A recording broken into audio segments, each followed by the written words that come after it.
Hey guys, welcome back to Ashita KM vlog.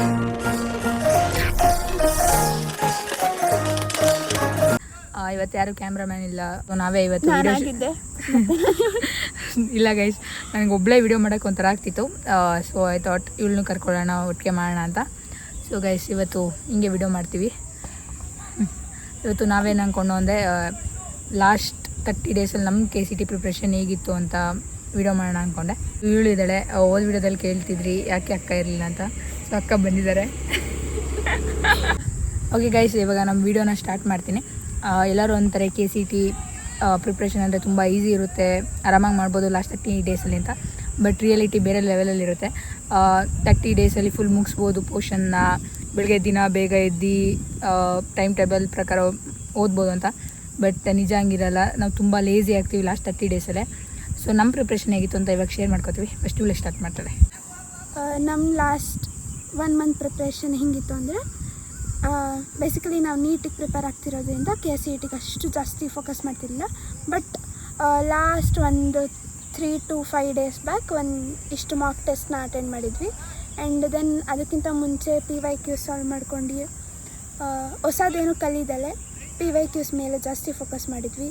And maths formulas ಎಲ್ಲ ಒಂದು ಕಡೆ ಬರ್ಕೊಂಡು ಪ್ರಾಕ್ಟೀಸ್ ಮಾಡ್ಕೋತಿದ್ವಿ. That's it.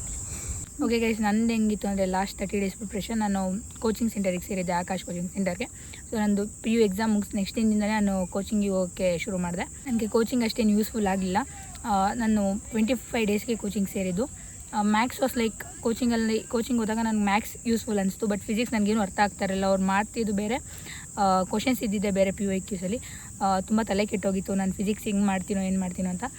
ನಾನು 20 ಡೇಸ್ ಅಷ್ಟೇ ಕೋಚಿಂಗ್ ತೊಗೊಂಡಿದ್ದು. ಲಾಸ್ಟ್ 10 ಡೇಸ್ ನಾನು ಕೋಚಿಂಗ್ ಹೋಗಲಿಲ್ಲ, ಬಿಟ್ಬಿಟ್ಟೆ. ನಾನು ಸೆಲ್ಫ್ ಸ್ಟಡಿ ಮಾಡೋಣ ಅಂದ್ಬಿಟ್ಟು ಮನೆಗೆ ಬಂದೆ. ನನ್ನ ರೂಟೀನ್ ತುಂಬ ಡಿಫ್ರೆಂಟ್ ಆಗಿತ್ತು. ಎಲ್ಲರೂ ಒಂಥರ ಬೆಳಿಗ್ಗೆ ಓದಬೇಕು, 10 hours ಓದಬೇಕು, ಇಲ್ಲಾಂದರೆ ಆಗಲ್ಲ ಅಂತ. ಸೊ ನಾನು ಹಂಗೆ ಗೊತ್ತಿರಲಿಲ್ಲ. ನಾನು ನೈಟ್ ಶುರು ಮಾಡ್ತಿದ್ದು, 10 to midnight 4 ಅಲ್ಲಿವರೆಗೂ ಓದಿ ಮಾರ್ನಿಂಗ್ ಜಸ್ಟ್ ನಾನು PYQ ಸಾಲ್ವ್ ಮಾಡ್ತಿದ್ದೆ. ನನಗೆ ನೈಟ್ ಓದಿದ್ರೇ ತಲೆಗೆ ಹೋಗ್ತಿತ್ತು. ಸೊ ನಾನು ಆ ರೂಟೀನ್ ಮಾಡ್ಕೊಂಡಿದ್ದೆ. ನಿಮ್ಗೆ ಯಾವ ರೂಟೀನ್ ಸರಿಯಾಗುತ್ತೆ ಆ ಥರ ಮಾಡ್ಕೊಳ್ಳಿ. ಬೇರೆಯವ್ರದ್ದೆಲ್ಲ ಫಾಲೋ ಮಾಡೋಕ್ಕೆ ಹೋಗಬೇಡಿ. ಮಾರ್ನಿಂಗ್ ಇಷ್ಟೊತ್ತಿಗೆ ಎದ್ದೇಳಬೇಕು, ಹಿಂಗೆ ಫಾಲೋ ಮಾಡಬೇಕು ಅಂತ. ನಿಮ್ಗೆ ಯಾವ ರೀತಿ ಟೈಮ್ ಟೇಬಲ್ ಸೆಟ್ ಆಗುತ್ತೆ ಆ ರೀತಿ ಮಾಡ್ಕೊಳ್ಳಿ. ಕೆಮಿಸ್ಟ್ರಿನ ನಾನು ಕೋಚಿಂಗಲ್ಲಿ ಅರ್ಥ ಆಗ್ತಿದ್ದು, ಬಟ್ ಸ್ಟಿಲ್ ನಾನು ಎಕ್ಸಾಮ್ ಕಟ್ಟಿದ್ದೆ PUದು. ಸೊ ನಾನು ಅದಕ್ಕೆ NCERT ಲೈನ್ ಬೈ ಲೈನ್ ಓದ್ತಿದ್ದೆ. ವಿತ್ KCTಗೂ ಹೆಲ್ಪ್ ಆಗ್ತಿತ್ತು, ಆಮೇಲೆ ಎಕ್ಸಾಮ್ಗೂ ಹೆಲ್ಪ್ ಆಗ್ತಿತ್ತು. ಸೊ ನಾನು ಕೆಮಿಸ್ಟ್ರಿ ಅಷ್ಟು ತಲೆ ಕೆಡ್ಸ್ಕೊಂಡಿರಲಿಲ್ಲ. ಮ್ಯಾಥ್ಸು ಅಷ್ಟೇ ನನಗೆ ಕೋಚಿಂಗಿಂದ ತುಂಬ ಹೆಲ್ಪ್ ಆಯಿತು, ತುಂಬ ಚೆನ್ನಾಗಿ ಹೇಳ್ಕೊಟ್ಟಿದ್ರು. ಬಟ್ ಫಿಸಿಕ್ಸೇ ನಾನು ಏನೂ ಓದಿರಲಿಲ್ಲ. ಲಾಸ್ಟ್ 20 ಡೇಸು ಏನೂ ಓದಲಿಲ್ಲ. ಇನ್ನೇನು 10 ಡೇಸ್ ಇದ್ದಂಗೆ ನಾನು PYQsನ ಸಾಲ್ವ್ ಮಾಡೋಕ್ಕೆ ಟ್ರೈ ಮಾಡಿದೆ. ನಾನು ಥಿಯರಿ ಕೊಟ್ಟಿದ್ದಕ್ಕೆ ಬಚಾವಾದೆ ಹೇಳ್ಬೇಕು ಅಂದರೆ. ಲಾಸ್ಟ್ ಇಯರಲ್ಲಿ ನಾನು ಏನಾದ್ರು ನ್ಯೂಮರಿಕಲ್ಸ್ ಕೊಟ್ಟಿದ್ರೆ ನಾನು ಏನೂ ಮಾಡೋಕ್ಕಾಗ್ತಿರಲಿಲ್ಲ. ಸೊ ಈ ಇಯರ್ ಹೆಂಗೆ ಬರುತ್ತೆ ಅಂತ ಹೇಳೋಕ್ಕಾಗಲ್ಲ. ಲೈಕ್ ಬೋತ್ ನ್ಯೂಮರಿಕಲ್ಸ್ಗೂ ಪ್ರಿಪೇರು ಆಗಿ, ಥಿಯರಿಗೂ ಪ್ರಿಪೇರ್ ಆಗಿ. ಆ್ಯಂಡ್ ನಾನಿದ್ದಿದ್ದು ಹಾಸ್ಟೆಲಲ್ಲಿ. ಸೊ ಅವ್ರದ್ದೇ ಒಂದು ಕರಿಕ್ಯುಲಮ್ ಇರ್ತಿತ್ತು.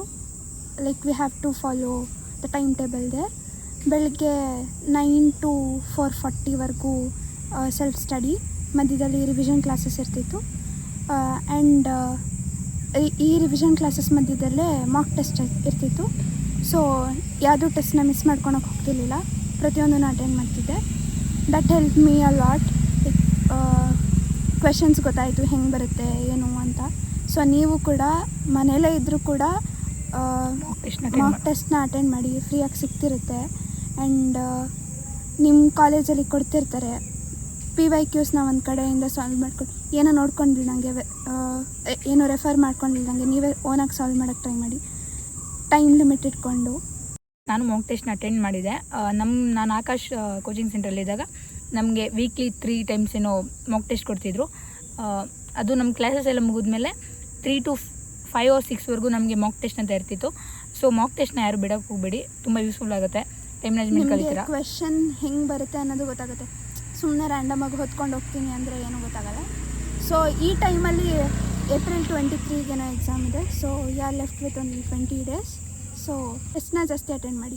ಓಕೆ ಗೈಸ್, ಇವಳೇನೋ ಹಾಸ್ಟೆಲಲ್ಲಿ ಇದ್ಲು, ಫೋನೆಲ್ಲ ಇರ್ತಿರಲಿಲ್ಲ. ಸೊ ಅಷ್ಟು ಡಿಸ್ಟ್ರಾಕ್ಷನ್ ಆಗ್ತಿರಲಿಲ್ಲ. ಬಟ್ ನಂದಂಗಲ್ಲ, ನನ್ನ ಹತ್ರ ಫೋನ್ ಇತ್ತು, ತುಂಬ ಡಿಸ್ಟ್ರಾಕ್ಟ್ ಆಗ್ತಿದೆ. ಏನು ಮಾಡ್ತಿದ್ದೆ ಅಂದರೆ ಯೂಟ್ಯೂಬಲ್ಲಿ ಮೋಟಿವೇಶನ್ ವೀಡಿಯೋಸ್ ಹಾಕೊಂಡು ಕೂತ್ಕೋತಿದ್ದೆ. ಜಸ್ಟ್ ಅದು ಒನ್ ಡೇಗೆ ಅಷ್ಟೇ ನನಗೆ ಅದು ಮೋಟಿವೇಶನ್ ತೊಗೋತಿದ್ದೆ. ನೆಕ್ಸ್ಟ್ ಡೇಸ್ ತಿರ್ಗಿ ಅದನ್ನೇ ಫಾಲೋ ಮಾಡ್ತಿದ್ದೆ. ಆಮೇಲೆ ಇನ್ಸ್ಟಾಗ್ರಾಮಿಂದ ಫುಲ್ ಡಿಸ್ಟ್ರಾಕ್ಟ್ ಆಗ್ತಿದೆ. ಈಗ 10 minutes ಬ್ರೇಕ್ ತೊಗೊಂಡ್ರೆ ಇನ್ಸ್ಟಾಗ್ರಾಮ್ ಓಪನ್ ಮಾಡಿದ್ರೆ ಅದು ಬ್ರೇಕ್ 1 ಅವರ್ವರೆಗೂ ಕಂಟಿನ್ಯೂ ಆಗ್ತಿತ್ತು. ನನ್ನ ಕಡೆ 2 ವರ್ಷನೂ ಫೋನ್ ಇರಲಿಲ್ಲ. ನಾವೇ ಓದಬೇಕಿತ್ತು, ಟೀಚರ್ಸ್ ಮಾಡಿದ್ದೆ ಕೇಳಬೇಕಿತ್ತು. ಆ್ಯಂಡ್ ನನಗೊಂದು ಕ್ವಶನ್ ಇದೆ, ನಿಂಗೆ ಟೀಚರ್ಸ್ ಮಾಡಿದ್ದೆಲ್ಲ ಅರ್ಥ ಆಗ್ತಿತ್ತಾ? ಟೀಚರ್ಸ್ ಮಾಡಿದ್ದು ಎಲ್ಲನೂ ಅರ್ಥ ಆಗ್ತಿರ್ಲಿಲ್ಲ. ಫಿಸಿಕ್ಸ್ ನಮಗೆ ಟೀಚರ್ಸ್ ಚೆನ್ನಾಗಿರಲಿಲ್ಲ. ಅಂದರೆ ಚೆನ್ನಾಗಿರಲಿಲ್ಲ ಅಂದರೆ ನಂಗೆ ಅರ್ಥ ಆಗ್ತಿರ್ಲಿಲ್ವ, ಅವ್ರು ಮಾಡೋದು ಅರ್ಥ ಆಗ್ತಿರ್ಲಿಲ್ಲ ಗೊತ್ತಿಲ್ಲ. ಬಟ್ ಸ್ಟಿಲ್ ಹೆಂಗೆ ಮ್ಯಾನೇಜ್ ಮಾಡಿದ್ರಿ? ಸ್ಟಿಲ್ ಹೆಂಗೆ ಮ್ಯಾನೇಜ್ ಮಾಡಿದೆ ಅಂದರೆ ಸೆಲ್ಫ್ ಸ್ಟಡಿ. ಗೈಸ್ ನನಗಂತೂ ಆಗ್ತಿರ್ಲಿಲ್ಲ. ನನ್ನ ಕ್ಲಾಸ್ ರೂಮಲ್ಲಿ ಏನೂ ಕೇಳ್ತಿದ್ದೆ, ಫ್ರೆಂಡ್ಸ್ ಹತ್ರ ಹೇಳಿಸ್ಕೊತಿದ್ದೆ. ಗೊತ್ತಾಗ್ದಿಲ್ದಿದ್ದು ಇರ್ತಿದ್ರು. ಐ ಮೀನ್ ಯಾವುದಾದ್ರೂ ಗೊತ್ತಾಗಿಲ್ಲ ಅಂತ ಅಂದರೆ ಸ್ಟಡಿ ಅವರ್ಸ್ ಇರ್ತಿತ್ತಲ್ಲ, ಸೊ ಅಲ್ಲಿ ಕರೆಕ್ಟಾಗಿ ಹೇಳ್ಕೊಡೋರು, ಹೋಗಿ ಹೇಳಿಸ್ಕೊತಿದ್ದೆ. ಗೈಸ್ ಅದು ಹೆಂಗೆ ಪ್ರಿಪೇರ್ ಆಗ್ತಿದ್ರೋ ಗೊತ್ತಿಲ್ಲ, ಬಟ್ ನನಗಂತೂ ಫಿಸಿಕ್ಸ್ ವಾಲ, ಸಿಂಪ್ಲಿಫೈಡ್ ಮೈಂಡ್ಸ್ ಅವರೆಲ್ಲ ನಮಗೆ ದೇವ್ರ ಥರ. ಲಾಸ್ಟ್ ಮಿನಿಟಲ್ಲಿ ಅವ್ರದ್ದೇ ನಾನು PU ಎಕ್ಸಾಮಲ್ಲಿ ನಾನು ರೆಫರ್ ಮಾಡಿದ್ದು. ಇವರೆಲ್ಲ ಅದು ಹೆಂಗಿದ್ರು ಹಾಸ್ಟೆಲಲ್ಲಿ ಗೊತ್ತಿಲ್ಲ, ಫೋನ್ ಯೂಸ್ ಮಾಡಲೆ. ನಾನಂತೂ ತುಂಬ ಡಿಸ್ಟ್ರಾಕ್ಟ್ ಆಗಿದ್ದೀನಿ. ಈ ಕಡೆ ಓದ್ತಿದ್ದೆ, ಈ ಕಡೆ ತುಂಬ ಡಿಸ್ಟ್ರಾಕ್ಟ್ ಆಗ್ತಿದೆ. ನೀವೇನಾದರೂ ಡಿಸ್ಟ್ರಾಕ್ಟ್ ಆಗಿದ್ದರೆ ಸ್ವಲ್ಪ ಹೊರಗಡೆ ಬನ್ನಿ ಫೋನಿಂದ, ಸ್ವಲ್ಪ ದಿನ ಓದಿ ಕರೆಕ್ಟಾಗಿ. ನಾವು KCET ಟೈಮಲ್ಲಿ ಏನು ಮಿಸ್ಟೇಕ್ಸ್ ಮಾಡಿದ್ವಿ ಅಂದರೆ, ನಾನು ಹೊಸದಾಗಿ ಏನೇನು ಬಿಟ್ಟಿದ್ದೆ ಟಾಪಿಕ್ಸ್ನ ಆವಾಗ ಕಲಿಯೋಕ್ಕೆ ಸ್ಟಾರ್ಟ್ ಮಾಡಿದೆ. ಫಿಸಿಕ್ಸಲ್ಲಿ ಅದು ಜಾಸ್ತಿ, ಬಟ್ ಅದೇನೂ ಯೂಸ್ ಆಗಲಿಲ್ಲ, ಟೈಮ್ ವೇಸ್ಟ್ ಆಗ್ತಿತ್ತು ಅಷ್ಟೇ. ಗೊತ್ತಿರೋ ಕಾನ್ಸೆಪ್ಟ್ನ ಇನ್ನೊಂದು ಸತಿ ರಿವೈಸ್ ಮಾಡಿದ್ರೆ ಹೆಲ್ಪ್ ಆಗ್ತಿತ್ತು. ಸೊ ರಿವಿಷನ್ ಜಾಸ್ತಿ ಇಂಪಾರ್ಟೆಂಟ್. ಲಾಸ್ಟ್ ಮಿನಿಟಲ್ಲಿ ಹೊಸ ಕಾನ್ಸೆಪ್ಟ್ನ ನೀವು ಯಾವತ್ತೂ ಓದಕ್ಕೆ ಹೋಗಬೇಡಿ, ತುಂಬ ಕನ್ಫ್ಯೂಷನ್ ಆಗುತ್ತೆ, ಸ್ಟ್ರೆಸ್ ಆಗುತ್ತೆ. ನೀವೇನು ಓದಿರ್ತೀರ ಅದನ್ನೇ ರಿವೈಸ್ ಮಾಡ್ಕೊಳ್ಳಿ. ಏನು ಓದಲಿರೋರ್ಗೆ ಏನು ಕೊಡ್ತೀಯ? ಏನು ಓದದೇ ಇರೋರು.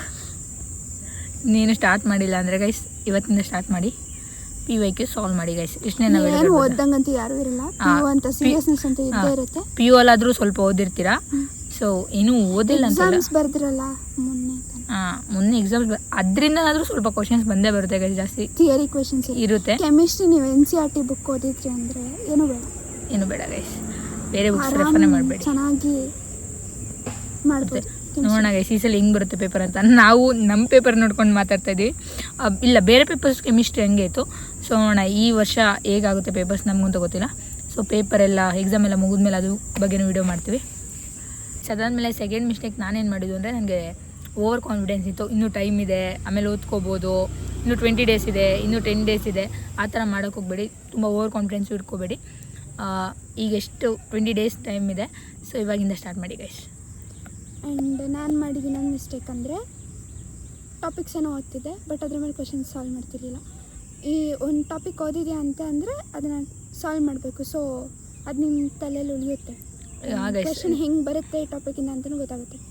ಲಾಸ್ಟ್ ಮೂಮೆಂಟಲ್ಲಿ ನೀವು ಯಾವುದಾದ್ರೂ ಕಾನ್ಸೆಪ್ಟ್ ಬಿಟ್ಟಿದ್ರೆ ಆ ಥರ ಮಾಡಿದರೆ ಯೂಸ್ ಆಗ್ಬೋದು. ಸುಮ್ಮನೆ ಓದ್ಕೊಂಡು ಹೋಗ್ತೀನಿ, ಆ ಕಾನ್ಸೆಪ್ಟ್ ಬಿಟ್ಟಿದ್ದೀನಿ ಅಂದರೆ ನೀವು ಯಾವ ಕಾನ್ಸೆಪ್ಟ್ನ ಕವರ್ ಮಾಡ್ತೀರಾ ಅದ್ರ ಮೇಲೆ ಅವತ್ತಿನ ದಿನ MCQನ ಸಾಲ್ವ್ ಮಾಡೋಕ್ಕೆ ಟ್ರೈ ಮಾಡಿ, ಇಲ್ಲಾಂದರೆ ಕಷ್ಟ ಆಗುತ್ತೆ ಆ್ಯಂಡ್ ಮರ್ತು ಹೋಗುತ್ತೆ. ಸೊ ನೀವು ಇವತ್ತು ಒಂದು ಕಾನ್ಸೆಪ್ಟ್ ಓದಿದ್ದೀನಿ ಅಂದರೆ ಇವತ್ತೇ ಸಾಲ್ವ್ ಮಾಡ್ಕೊಳ್ಳೋಕೆ ಹೋಗಿ, ಅದ್ರ ಮೇಲೆ PYQs ಅಥವಾ ಲಾಸ್ಟ್ ಇಯರ್ ಆ ಕಾನ್ಸೆಪ್ಟ್ ಮೇಲೆ ಯಾವುದಾದ್ರೂ ಪ್ರಾಬ್ಲಮ್ಸ್ ಅಥವಾ ಥಿಯರಿ ಕ್ವಶನ್ಸ್ ಇದ್ದರೆ ಅದನ್ನ ಸಾಲ್ವ್ ಮಾಡೋಕ್ಕೆ ಅವತ್ತೊಂದು ದಿನವೇ ಟ್ರೈ ಮಾಡಿ. Then last mistake I done guys, comparison with others. ಏನು ಮಾಡ್ಕೊಂಡಿದ್ದ? ಮಾಡಿದ್ದೀನಿ. ಅವ್ರು ಇಷ್ಟು ಓದಿದ್ದಾರೆ, ಇವ್ರು ಇಷ್ಟು ಓದಿದ್ದಾರೆ, ನಾನು ಇನ್ನೂ ಓದಿಲ್ಲ. ಅದಾದಮೇಲೆ KCET ರ್ಯಾಂಕ್ ಕಡಿಮೆ ಬಂದರೆ ನನ್ನ ಪೇರೆಂಟ್ಸ್ ಏನಂಗೆ ಓದ್ತಾರೆ. ಇನ್ನೊಂದು KCET ಎಕ್ಸಾಮೇ ಬರ್ದಿರಲಿಲ್ಲ, ಅಲ್ಲೇ ರ್ಯಾಂಕ್ ಕಡಿಮೆ ಬಂದರೆ ಏನು ಮಾಡ್ತಾರೆ ಪೇರೆಂಟ್ಸು, ಯಾವ ಕಾಲೇಜ್ ಸಿಗುತ್ತೆ ಅದನ್ನೆಲ್ಲ ಬಿಟ್ಬಿಡಿ. ನನ್ನ ಕಮೆಂಟ್ಸಲ್ಲೂ ಬರ್ತಿದೆ ಗೈಸ್, ಅಕ್ಕ KCET ಕಟ್ ಆಫ್ದು ವೀಡಿಯೋ ಮಾಡಿ ಗೈಸ್. ಇವಾಗ ನೀವು KCET ಮೇಲೆ ಕಾನ್ಸಂಟ್ರೇಟ್ ಮಾಡಿ. ನೆಕ್ಸ್ಟ್ KCET ಎಲ್ಲ ಎಕ್ಸಾಮ್ ಆದಮೇಲೆ ಕ್ಯಾಂಪಸ್ ಟೂರ್ ಮಾಡ್ತೀನಿ, ಅದಾದಮೇಲೆ ಕಟ್ ಆಫ್ ಎಲ್ಲ ವೀಡಿಯೋಸ್ ಮಾಡ್ತೀನಿ. ಬಟ್ ಇವಾಗಲೇ ಬೇಡ ಅದೆಲ್ಲ. ಸೊ ಇವಾಗ ಜಾಸ್ತಿ ಅದ್ರ ಬಗ್ಗೆ ತಲೆಗೆ ಹಾಕೊಳ್ಳೋಕೆ ಹೋಗಬೇಡಿ.